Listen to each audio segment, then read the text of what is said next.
पावनचा राजा, संभाजीनगरचं सर्वात मोठं गणेश मंडळ.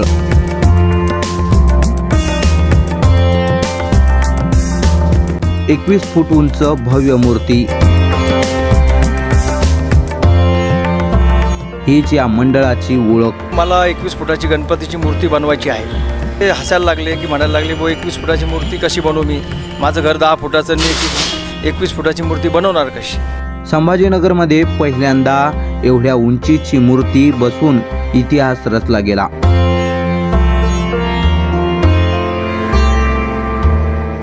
पूर्वी एवढी टेक्नॉलॉजी नव्हती. ज्यावेळेस आम्ही गणपती मूर्ती बनवली, ती आणायची कशी इथून सुरुवात होती.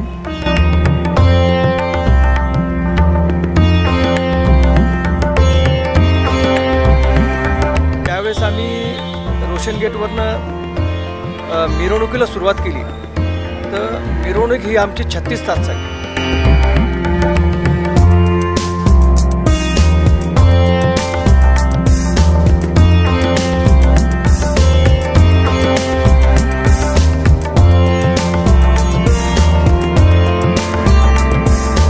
मूर्ती स्थापन झाल्यावर ती आपल्या जागेवरून हलली नाही.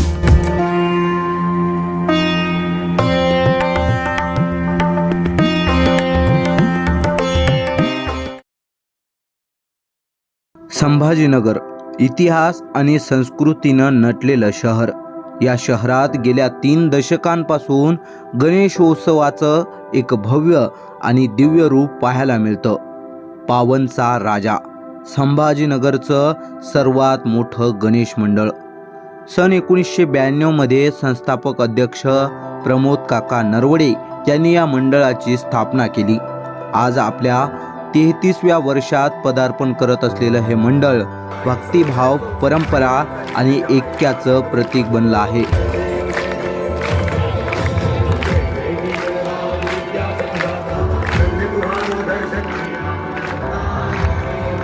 नमस्कार छत्रपती संभाजीनगरकर. तर आज आपण आलो आहोत पावन गणेश मंडळ देवनदेवडी गुलमंडी या ठिकाणी आज आपण आलो आहोत. या गणेश मंडळाचे संस्थापक अध्यक्ष प्रमोददादा नरवडे हे आपल्यासोबत या मंडळाविषयी संपूर्ण माहिती आपण त्यांच्याकडून सविस्तरपणे जाणून घेणार आहोत. गणेश मंडळाची स्थापना कधी व कोणी केली? सर्वप्रथम मी सर्व गणेश भक्तांचे हार्दिक अभिनंदन करतो. यावर्षीचा जो गणेश उत्सव आहे तरी सर्वांना हार्दिक हार्दिक शुभेच्छा. पावन गणपती गणेश मंडळातर्फे गणेश मंडळाची जी स्थापना आहे आपली ही 1992ला झालेली आहे. आपली गणेश मंडळाची स्थापना. गणेश मंडळाची स्थापना करण्यापाठीमागचा उद्देश हाच होता की छत्रपती संभाजीनगरमध्ये हिंदुत्वाचं वातावरण निर्माण व्हावं, एक हिंदुत्वाची जनजागृती व्हावी. आणि गणेश हे आराध्य दैवत असं आहे की बुद्धीचा दाता आहे आणि ह्या बुद्धीच्या दाताकडनं आपल्याला काहीतरी प्रेरणा वेगळी मिळावी सगळं गणेश भक्तांना, सगळ्या कार्यकर्त्यांना. तर त्या दृष्टिकोनातून आम्ही असं ठरवलं की आपण एक नवीन छत्रपती संभाजीनगरमध्ये पावन गणपती गणेश मंडळाची स्थापना करू. आणि त्या पद्धती आम्ही पावन गणपती गणेश मंडळाची जी स्थापना आहे ती कल्पना आम्ही लहानपणापासूनच आम्हाला गणपतीचा छंद असल्यामुळे मी दर चतुर्थीला आम्ही सिद्धिविनायक गणपती वेरूळला जात असतो. कधी आमची ती चतुर्थी चुकलेली नाही. लहानपणापासून तो छंद आहे. आणि सगळ्यात महत्त्वाचं सांगायचं म्हणजे ज्यावेळेस आम्ही 10वीला शिकायला मी पैठणला असताना, संतांच्या भूमीमध्ये मी शिकायला असताना पैठण रोडला कातपूर फाट्यावर एक पावन गणपती मंदिराची एक छोटीशी अशी एक स्थापना झाली होती. आता तिचं भव्य स्वरूपात मंदिर पण तयार झालेलं आहे. आणि तिथनंच आम्हाला की अशी एक वेगळी प्रेरणा मिळाली की आपण सुद्धा आपलं नाव पावन गणपती गणेश मंडळ ठेवावं. आणि मग त्यानंतर मी इथं ज्यावेळेस शहरामध्ये आलो मग आम्ही पावन गणपती गणेश मंडळाची स्थापना केली. मंडळ स्थापन करण्यामागचे उद्दिष्ट काय होते? मंडळ स्थापन करण्यापाठीमागचा उद्देश एकच आहे की गणेश गणपती हे बुद्धीचा दाता आहे, विघ्नहर्ता आहे, सर्वांना सुख देणारं आहे आणि सर्वांना एक हिंदुत्वाचं वातावरण निर्माण करण्यासाठी सगळे लोक, जसं बाळ गंगाधर टिळकांनी हा जो उत्सव साजरा केला की सगळे 18 पगड जातीचे लोक एकत्र आले पाहिजे आणि हा उत्सव साजरा केला पाहिजे. आणि आपली जी भारताची परंपरा आहे आणि त्यातल्या त्यात महाराष्ट्राची, ती महाराष्ट्राची परंपरा आपण कशा पद्धतीने जतन करावं ह्या सगळ्या दृष्टिकोनातून आम्ही मंडळाची स्थापना केली, पावन गणपती गणेश मंडळाची. गणेश मंडळाची स्थापन करताना कोणकोणत्या अडचणी आल्या? गणेश मंडळाची स्थापना करताना सगळ्यात पहिले फार मोठी अशी अडचण आली आम्हाला, की ज्यावेळेस मी संकल्पना केली की आपल्याला 21 फुटाची मूर्ती बनवायची गणपतीची, आणि 21 फुटाची मूर्ती बनल कुठून, इथून सुरुवात करायची. ज्यावेळेस स्वर्गीय रतनलालजी बगले हे रोशन गेटला त्यांचं निवासस्थान होतं, त्या ठिकाणी आम्ही गेलो, त्यांच्याशी चर्चा केली की मला 21 फुटाची गणपतीची मूर्ती बनवायची आहे. तर सुरुवातीला ते हसायला लागले, की म्हणायला लागले 21 फुटाची मूर्ती कशी बनवू मी, माझं घर 10 फुटाचं, मी 21 फुटाची मूर्ती बनवणार कशी. पण दृढ निश्चय आमचा असा होता की आपल्याला काही करून छत्रपती संभाजीनगरमध्ये 21 फुटाची मूर्ती बसवायचीच. मग आम्ही निश्चय केला. मी त्यांना विनंती केली की तुमचं जरी घर 10 फुटाचं असेल तर हे आपण पाडून इथे आपण 30-40 फुटाचं शेड उभं करू. आणि मग ते शेड उभं केलं आम्ही तिथं सुरुवातीला. सर्वात प्रथम शेड उभं केल्यानंतर आम्ही तिथं गणपतीची सुरुवात केली बनवण्यासाठी. आणि 1 वर्षामध्ये हा स्वर्गीय रतनलालजी बगले यांनी आम्हाला गणपतीचं स्वरूप 1 वर्षामध्ये त्यांनी साकार करून दिलं. आणि ज्यावेळेस गणपती झाला शहरामध्ये, हा गणपती म्हणजे महाराष्ट्रामध्ये सगळ्यात पहिला मोठा गणपती 21 फुटाचा. इतकी मोठी मूर्ती, भव्य दिव्य मूर्ती कुठलीच नव्हती. मग ज्यावेळेस आम्हाला ठरलं की आता रोशन गेटपासून संभाजीनगर छत्रपती गुलमंडी ठिकाणी आणायची आहे, रस्ते अरुंद होते, छोटे छोटे, त्यावेळेस काय मोबाईल नव्हते, त्यावेळेस टेलिफोनचे छोटे छोटे खंबे पण होते, अनेक MSCBचे वायरं होते, तारा होतात.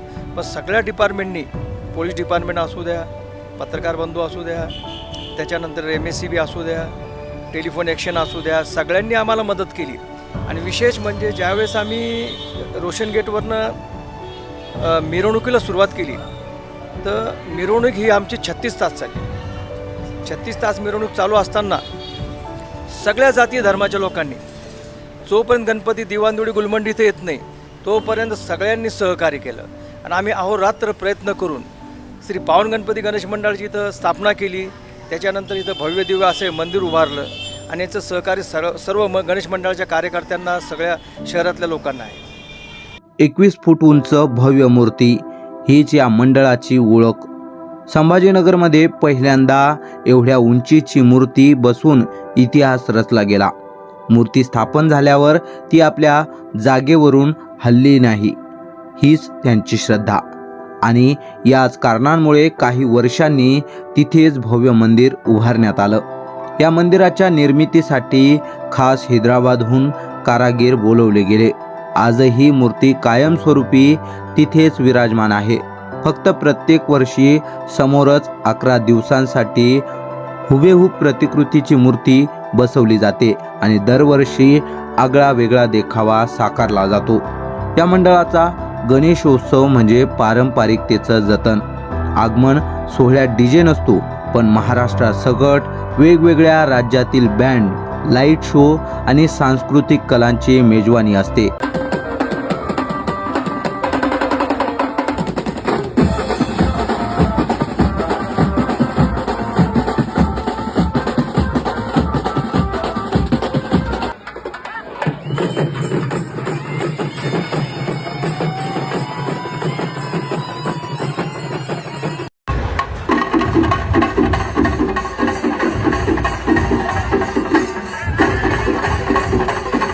लाखो रुपयांचा खर्च होतो, पण लोकवर्गणीतून नव्हे तर तो वैयक्तिक पातळीवर केला जातो. आणि हेच या मंडळाचं वैशिष्ट्य.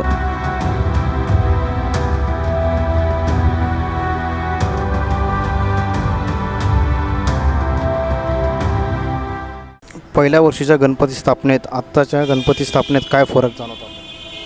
पहिल्या वर्षीच्या गणेश स्थापनेबद्दल आत्ताच्यामध्ये फार मोठा बदल झालेला आहे. पूर्वी एवढी टेक्नॉलॉजी नव्हती. ज्यावेळेस आम्ही गणपती मूर्ती बनवली, ती आणायची कशी इथून सुरुवात होती. तर त्याला आम्ही ज्यावेळेस ट्रेलर बनवलं, ट्रेलरसाठी आमच्याकडे टायर कसे बनवायचे, तर त्याच्यासाठी आम्ही लोखंडाचे प्लेटा कट करून लोखंडाचे टायर बनवले. जसे पूर्वी बैलगाडी बनवायचे त्या टाईपमध्ये, पण मोठ्या साईजमध्ये बनवले. कारण की मूळ मूर्ती जी आपण मंदिरामध्ये स्थापन केलेली आहे तिचं वजन 3 ते 3.5 टन वजन आहे. तर तिचं वजन पेललं पाहिजे ह्या दृष्टिकोनातून आम्ही ते प्लेटचे टायर तयार केले. आणि त्या प्लेटच्या तयार करून त्या काळामध्ये इतकी टेक्नॉलॉजी नव्हतीच, पण त्याच वेळेसुद्धा पावन गणपती इथपर्यंत आला. पण आता तर फार टेक्नॉलॉजी वाढलेली आहे.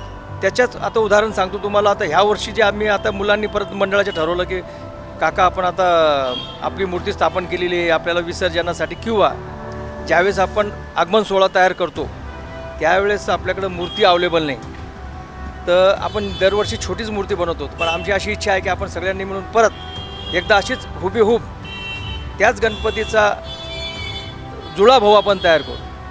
आणि तो जुळा भाऊ तयार करण्यासाठी परत आम्ही एक संकल्पना म्हणजे मनामध्ये आली आणि परत 4 वर्षानंतर ह्या मूर्तीची निर्मिती केली आम्ही. पण आता फार टेक्नॉलॉजी वाढलेली आहे, त्याच्यामुळं ही मूर्ती बनवण्याला निश्चित त्रास झाला. सगळ्या गोष्टी आहे, टेक्नॉलॉजी जरी असली पण संभाजीनगरचे रस्ते जे आहे छोटे असल्यामुळे त्याला आणणं नेण्यासाठी कॅरी करण्यासाठी फार त्रास होतो. पण आता टेक्नॉलॉजीमुळे असं काही एवढं जाणवत नाही. आपल्या गणेश मंडळाचे पहिले अध्यक्ष कोण होते? मी संस्थापकच अध्यक्ष आहे. सुरुवातीपासून मीच संस्थापक अध्यक्ष आहे. आणि दरवर्षी उत्सव मूर्तीचे आम्ही वेगवेगळ्या प्रकारचे आमचे सर्वसामान्य घरातले मुलं, सर्वसामान्य जे कार्यकर्ते आहेत त्यांनाच आम्ही अध्यक्ष म्हणून. तसं विचार जर केला तर आमच्याकडे अध्यक्ष ह्या पदासाठी कोणीही लालसा धरून नाही. जो मंडळाचा कार्यकर्ता, जो सदस्य आहे तो सर्वस्व अध्यक्ष पण आहे आणि कार्यकर्ता पण आहे. मी पण सुद्धा जरी संस्थापक अध्यक्ष असलो तरी मी एक सर्वसामान्य कार्यकर्ता म्हणून त्यांच्याबरोबर काम करतो. आपल्या गणेश मंडळाच्या माध्यमातून दरवर्षी कोणकोणते उपक्रम राबवले जातात? गणेश मंडळाच्या माध्यमातून अनेक उपक्रम राबवले जातात. गरजू विद्यार्थ्यांना वह्या पुस्तकाचं वाटप होतं. आरोग्य शिबिर आम्ही ठेवतो. त्यानंतर दरवर्षी आम्ही गणेश यागाचा कार्यक्रम, जेव्हापासून आपण मूर्ती स्थापन केली तेव्हापासून गणेश यागाची सुरुवात छत्रपती संभाजीनगरमध्ये पावन गणपतीने सुरुवातीला केली. पूर्वी होत होते मंदिरामध्ये छोट्या मोठ्या प्रमाणामध्ये, पण आपण मोठ्या प्रमाणामध्ये गणेश यागाची सुरुवात केली. त्यानंतर आपण दरवर्षी रथसप्तमीला जेव्हापासून आपण गणपती बसवला, 1-2 वर्ष कोरोनाचे जर सोडले तर आमचा एकाही म्हणजे अन्नदान भंडाऱ्याचा दरवर्षी तो कार्यक्रम जो आहे तो रथसप्तमीला आम्ही कायमस्वरूपी ठेवतो आणि तो भगवंत आमच्याकडनं करून घेतो. आणि पूर्ण गणेश भक्तांचं त्याला भरभरून आम्हाला हातभार लागतो, सहकार्य लागतो आणि सगळेजण महाप्रसादाचा मोठ्या प्रमाणामध्ये लाभ घेतात. आणि पारंपरिक पद्धतीने जमिनीवर बसून आम्ही सगळ्या गणेश भक्तांना महाप्रसादाचा लाभ देतो. त्याच्यामध्ये कुठल्याही प्रकारचं वेगळी टेक्नॉलॉजी असल्यामुळं की बा आपण टेबल खुर्च्यात लावल्या पाहिजे, आपण असंच केलं पाहिजे, तसं नाही. जे नॅचरल आहे त्या पद्धतीने गणेश भक्त येऊन त्या प्रसादाचा आनंद घेतात आणि वर्षभर वाट बघतात की आपला भंडारा कधी येणार आहे. कोरोना काळामध्ये पावन गणपतीकडून कोणकोणते उपक्रम राबवले गेले? कोरोना काळामध्ये पावन गणपतीकडनं सगळ्यात मोठा उपक्रम जो आहे तो आम्ही असा राबवला होता की कोरोनामध्ये लोक घराच्या बाहेर निघायला घाबरत होते.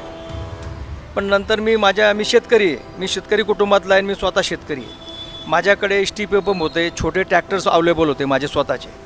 मी महानगरपालिकेला विनंती केली अधिकाऱ्यांना की फवारणीचे जे प्रकार चालू होते त्या फवारणीमध्ये तुम्ही आम्हाला औषध द्या, आम्ही आमच्या मंडळातर्फे पूर्ण शहरामध्ये फवारणी करू. आणि आम्ही सतत 4 ते 5 महिने महानगरपालिकेच्या संयुक्ताने त्यांनी जे आम्हाला सहकार्य केलं औषध देण्याचं, आणि त्यांचे पण औषध देताना 4-5 कर्मचारी आमच्याबरोबर राहायचे. आणि त्याच्यानंतर आपल्या मंडळाचे कार्यकर्ते ह्या माध्यमातून आम्ही शहरामध्ये निर्जंतुकरणाची फवारणी केली, साफसफाईचं मोठं कार्य केलं. भाविक भक्तांना तुम्हाला दरवर्षी कसा प्रतिसाद मिळतो? भाविक भक्त तर दरवर्षी पावन गणपतीची त्यांना आख्यायिका माहीत झालेली आहे आणि दरवर्षी तुम्हाला सांगतो इतका भरभरून प्रतिसाद मिळतो की पावन गणपती गणेश मंडळ जे आहे हे शहराचं किंवा एका मर्यादित गल्ली किंवा वार्डाचं नसून हे सगळं छत्रपती संभाजीनगर जिल्ह्याचं, शहराचं, सगळ्यांचं आराध्य दैवत तयार झालेलं आहे. विशेष म्हणजे ज्यावेळेस आगमन सोहळा चालू होतो पावन गणपतीचा आणि छत्रपती संभाजीनगरमध्ये सगळ्यात प्रथम पावन गणपती गणेश मंडळानेच आगमन सोहळा गणपती बसवण्याच्या अगोदर चालू केलेला आहे. कारण की जेणेकरून गणेश भक्तांना ज्यावेळेस आपण आगमन सोहळा चालू करतो त्यावेळेस त्या गोष्टीचा आनंद मिळावा म्हणून आम्ही आगमन सोहळा गणपती बसवण्याच्या अगोदर 2 दिवस अगोदर करतो. आणि सगळ्यात महत्त्वाचं गोष्ट की पावन गणपती गणेश मंडळ पारंपरिक पद्धतीने गणेश मंडळाचं म्हणजे आगमन सोहळ्याचा हे करतो. वेगवेगळ्या प्रकारचे आम्ही बँड लावतो, महाराष्ट्रातले लावतो, महाराष्ट्रातले बाहेरचे लावतो. 5 ते 6 बँड आमचे दरवर्षी आम्ही लावतो फक्त गणेश भक्तांसाठी. त्यात तो आनंद मिळावा आणि त्याच्याकडून आम्हाला प्रत्येक गणेश भक्ताची एक वेगळी म्हणजे आनंद तो ज्यावेळेस ते घेतात त्यावेळेस आम्हाला एकदम आमचं मन भरून येतं. या वर्षीच्या गणेशोत्सवामध्ये आपण पारंपरिक वाद्य वापरले आहे का? हो, पूर्ण पारंपरिक. आम्ही केरळचं वाद्य आणलं होतं पारंपरिक, त्याच्यानंतर बँड वापरला 40 गावचा, मुंबईचा चेंबूर बीट वापरला, कोल्हापूरची हलगी वापरली, पारंपरिक वाजंत्री वापरली, डफ वापरले. म्हणजे प्रत्येक आम्ही जे वाद्य पारंपरिक आहे जे डी जेला सोडून, म्हणजे आमचं गणेश मंडळ एकमेव असं छत्रपती संभाजीनगरमधलं आहे की ते डी जे मुक्त गणेश मंडळ झालेलं आहे. ह्यावर्षी आम्ही डी जे अजिबात वाजवलेलं नाही. आणि सगळ्यात महत्त्वाची गोष्ट, पावन गणपती गणेश मंडळाने ढोल पथकची जी स्थापना केलेली आहे ती मराठवाड्यामध्ये सगळ्यात पहिले केलेली आहे. ज्यावेळेस पुण्याला ढोल पथक लोक बघायला जायचे तर आमची पण एक संकल्पना आली की बा आपण पण छत्रपती संभाजीनगरमध्ये आपण एक ढोल पथक स्थापन करू. पूर्वी छत्रपती संभाजीनगरमध्ये ढोल पथक नव्हती, पण लेझिम पथक भरपूर होती. आणि लहानपणी आम्हीसुद्धा हलगीवर लेझिम खेळलेलो आहे. पण ढोल पथकाची निर्मिती पावन गणपती गणेश मंडळाने छत्रपती संभाजीनगरमध्ये आणली. आणि सगळ्यात महत्त्वाचं, महिलांना सगळ्यात जास्त वाव हा पावन गणपती गणेश मंडळांनी, मुली असू द्या महिला असू द्या, महिला सक्षमीकरण झालं पाहिजे, महिलांना म्हणजे डेअरिंग वाढली पाहिजे, त्यांना उत्साह वाढला पाहिजे. तर त्यांना आम्ही ह्या मंडळामध्ये इन्व्हॉल्व करून एकदम सुरक्षितच्या दृष्टिकोनातून, म्हणजे महिला कशा सुरक्षित राहील, महिलांना कशी स्वतःची आत्मसुरक्षा वाढवता येईल, त्या दृष्टिकोनातून आम्ही पावन गणपती गणेश मंडळाची ढोल पथकाची स्थापना केली. आणि त्या माध्यमातून आज आमचं पावन गणपती गणेश मंडळ महिला ढोल पथक पण खूप चांगलं वाजतं आणि मुलांचं तर आहेच आहे, मुलं पण तेवढेच बराबरीने ते वाजवतात. मंडळाची आणखी एक खासियत म्हणजे स्वतःचं भव्य ढोल पथक. या पथकात शहरातील अनेक मुले सहभागी होतात. त्यांच्या कलेचं सादरीकरण फक्त संभाजीनगरातच नव्हे तर रायगडाच्या किल्ल्यावरही करण्यात आलं होतं. तेव्हा त्यांच्या या अद्वितीय प्रदर्शनाला राज्य सरकारकडून पारितोषिक मिळालं. हा प्रत्येकासाठी अभिमानाचा क्षण होता. स्त्री शक्तीला प्रोत्साहन देणं ही या मंडळाची आणखी एक खासियत. तसेच इथे दरवर्षी अध्यक्ष बदलण्याची प्रथा नाही. जो कोणी मंडळात सहभागी होईल तोच स्वतः अध्यक्ष. ही विचारसरणी मंडळाला आगळं वेगळं बनवते. 21 फूट मूर्ती घडवण्यामागे ही एक रोचक कथा आहे. मूर्तिकाराला जेव्हा एवढी मूर्ती तयार करण्याची विनंती केली तेव्हा तो म्हणाला, माझं घर 10 फुटाचं आहे, मग 21 फूट मूर्ती मी कशी घडवणार. त्यावर काका नरवडे ठामपणे उत्तरले, आपण तुझं घर पाडून 21 फुटाचा शेड बांधू. आणि तिथूनच जन्म झाला या भव्य मूर्तीचा. रोशन गेटवरून गुलमंडीपर्यंत मूर्ती आणण्याचं हे त्यावेळचं सर्वात मोठं आव्हान होतं. मोबाईल, आधुनिक तंत्रज्ञान नव्हतं. रस्त्यावर टेलिफोनचे खांब, वायर, अनेक अडथळे. पण समाजातील प्रत्येक घटक, पोलीस, पत्रकार, वीज मंडळ सगळ्यांनी खांद्याला खांदा लावून सहकार्य केलं. 36 तास अखंड चाललेली ती मिरवणूक आजही संभाजीनगरकरांच्या आठवणीत जिवंत आहे. पावन गणेश मंडळ जे स्थापन आपण केलं आहे, तर आपण हे दरवर्षी आपला म्हणजे लोकवर्गणीमधून की आपण स्वतः या कार्यक्रम घेतो? नाही, आम्ही काय करतो माहिती आहे का, लोकवर्गणी आम्ही पावती वगैरे अजून काही छापलेली नाही आहे ना, मी पावती पण कोणाची फाडत नाही. सगळ्यात महत्त्वाची गोष्ट. पण जे माझे मंडळाचे कार्यकर्ते आहेत, ज्यांना जे योगदान करायचं आहे, ज्या पद्धतीने ते योगदान मला करतात आणि मी पण काही थोडंफार माझ्याकडनं पण टाकतो, म्हणजे आम्ही सगळेजणच मिळून करतो आणि त्या पद्धतीने आम्ही हे मंडळ चालवतो. नरवडे काका, आपल्याला हे जे आता आपण देखाव केलेला आहे तर खरं इथे प्रसन्न आम्हाला ज्यावेळेस आमची इथे टीम आली त्यावेळेस आम्हाला खूप प्रसन्न वाटलं. इथे याच्यामध्ये आपण गणपती बाप्पांसोबत हे छत्रपती शिवाजी महाराज, छत्रपती संभाजी महाराज व तुळजापूरची कुलस्वामिनी तुळजाभवानी आई यांचं पण या ठिकाणी मूर्तीचं देखाव आपण म्हणजे ठेवलेला आहे. तर ही संकल्पना आपल्याला कुठून आली? सगळ्यात महत्त्वाची गोष्ट अशी आहे की आपलं महाराष्ट्राचं आराध्य दैवत छत्रपती शिवाजी महाराज, आई तुळजाभवानी, छत्रपती संभाजी महाराज हे आहे. आणि ह्या वर्षी महाराष्ट्रातले जे गड किल्ले आहेत, म्हणजे महाराष्ट्रामधले जागतिक लेवलवर 11 गड किल्ले ह्या जागतिक लेवलवर नंबर 1ला आलेले आहे. जागतिक लेवलवर, नुसत्या महाराष्ट्रापुरते मर्यादित नाही. तर मग आम्ही ह्यावर्षी असा विचार केला की जागतिक लेवलला ज्यावेळेस आपलं इतकं मोठं महाराष्ट्राचं नाव होतं, छत्रपती शिवाजी महाराजांचं नाव होतं, तर महाराष्ट्रामधल्या लोकांना आपल्याला परत त्याची उजळणी म्हणून परत आम्ही एक छोटंसं गावाने एक संकल्पना घेऊन आम्ही हा देखावा स्थापन केला, सादर केला गणेश भक्तांसाठी. जसं की आपण आत्ता म्हणलं की जागतिक लेवलमध्ये आपल्या जे 11 गडकिल्ल्यांना किल्ला आहे, खरंच आम्ही इथं आपल्या पावन गणेश मंडळात ज्यावेळेस एंट्री केली तर त्यावेळेस आम्हाला एखाद्या गड किल्ल्यावर म्हणजे आपण आलो की काय असं आम्हाला हो ना, काय असतं, पावन गणपती गणेश मंडळ जे आहे आमचं, आणि सगळ्यात महत्त्वाचं, आम्ही ज्यावेळी ढोल पथकाची निर्मिती केली होती तर छत्रपती शिवाजी महाराजांच्या रायगडावर सगळे मंडळाचे कार्यकर्ते, संपूर्ण टीम आमची रायगडावर जाऊन छत्रपती शिवाजी महाराजांना नतमस्तक होऊन तिथे आम्ही आमच्या ढोल पथकाचं वादन केलेलं आहे.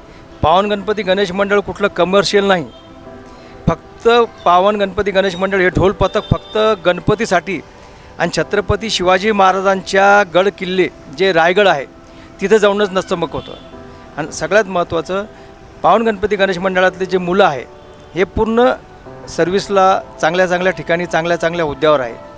हा कमर्शियल म्हणून आमचा बिझनेसच नाही ढोल पथक. लोकांची एक धारणा झालेली की ढोल पथक म्हणजे कमर्शियल झालेले आहे, काही पैसे घेऊन ढोल वाजवतात कुठे, मग ते मंडळा वर्गणी गोळा करतात, कलेक्शन करतात. पण आपलं मंडळ तसं नाही. आम्ही फक्त 2च ठिकाणी वाजवतो, एक तर पावन गणपती गणेश मंडळाच्या मिरवणुकीमध्ये आणि दुसरं छत्रपती शिवाजी महाराजांच्या तिथे. आम्हाला दैनिक केसरीला आपलं जे माहिती सांगितलं आपण आत्ता की जसं की आमच्याकडे ढोल पथक आहे तर आपल्याकडे किती मुलं आणि मुली त्याच्यामध्ये आहेत, आम्हाला आवर्जून म्हणजे ती आवडेल ऐकण्यास. आमच्याकडे सध्या ढोल पथकामध्ये 120 ढोल आहे, 35 ते 36 ताशे आहे, टोल आहे. आणि मुलींची जर संख्या विचारण्यात घेतल्यात आली तर कमीत कमी 250 ते 300 मुली आहे सध्या रिसेंटमध्ये. आणि मागच्या ज्या मुली आहे, कारण मुली कसं असतात 2-5 वर्ष असतात, परत कोणी शिक्षणाला बाहेर जातं, कोणाचे लग्न होतात, कोणी संसाराला लागतात. परंतु जे कोणी कुठं जरी गेलं तर उत्सव काळामध्ये 10 दिवस विथ फॅमिली त्या मंडळाला हजर राहतात. आणि मुलांची संख्या तर 1000च्या वर आहे आमच्याकडे ढोल पथकामध्ये. जसं की आपण आत्ता सांगितलं की रायगड किल्ल्यावरती आपण आपल्या ढोल पथकाने त्या ठिकाणी सादरीकरण म्हणजे केलेलं आहे, तर त्याविषयी आम्हाला थोडा सविस्तर माहिती मिळेल.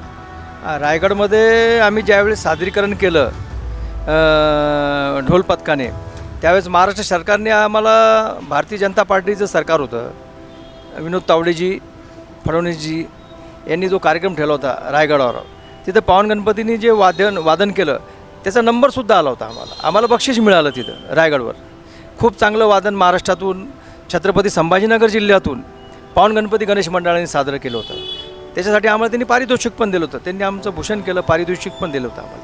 दैनिक आधुनिक केसरीच्या माध्यमातून आपण समाजाला काय संदेश द्याल? तुम्ही जो हा उपक्रम राबवला चांगला, छान एकदम अति, सर्व लोकांना याची माहिती पुरवतात. आणि अशीच तुम्हाला नेहमी पावन गणपती ईश्वर तुम्हाला भरभराटी देव. आणि असेच तुम्ही प्रत्येक मंडळाचे कार्यक्रम जनतेसमोर प्रसारमाध्यमातून सादर करावे हीच आमची अशी इच्छा आहे. पावनचा राजा फक्त गणेश मंडळ नाही तर श्रद्धा, परंपरा आणि ऐक्याचं प्रतीक आहे. गेल्या 33 वर्षापासून संभाजीनगरकरांच्या गणेशोत्सवाचं वैभव वाढवत आलेलं हे मंडळ येणाऱ्या पिढ्यांसाठीही प्रेरणादायी ठरणार आहे.